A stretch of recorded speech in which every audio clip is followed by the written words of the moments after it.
Hello hi नमस्कार ओडिशार सबू सिने प्रेमी भाई और भौणी मानू आम ओडिया सिनेमा चैनल को स्वागत करुछि।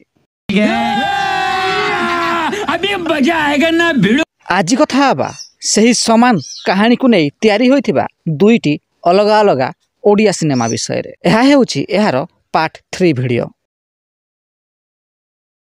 2007 मसीह रिलीज होइतिला एक ओडिया सिनेमा जार ना रहितिला ए मन मानेना। एही सिनेमा को निर्देशना देइथिले एन पाढ़ी, संगीत निर्देशना देइथिले सौरभ नायक। एही सिनेमार मुख्य भूमिका रे अरिंदम राय एवं वर्षा प्रियदर्शिनी अभिनय करथिले। सही वर्ष ही अर्थात 2007 मसीह रिलीज होइतिला ओडिया सिनेमा पागल प्रेमी।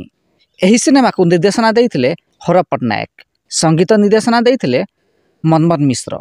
एही सिनेमार मुख्य भूमिका रे सब्यसाची मिश्र अभिनय करथिले।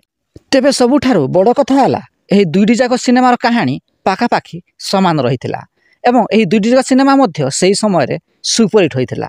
तेबे एही दुईटी जाक सिनेमा मध्यरु केउ सिनेमाटी आपनकु भलो लागिथिला कमेंट बॉक्स रे निश्चिंत जणांतु एवं वीडियोटी पसंद आस्तिले लाइक शेयर एवं चैनल टी को सब्सक्राइब करंतु।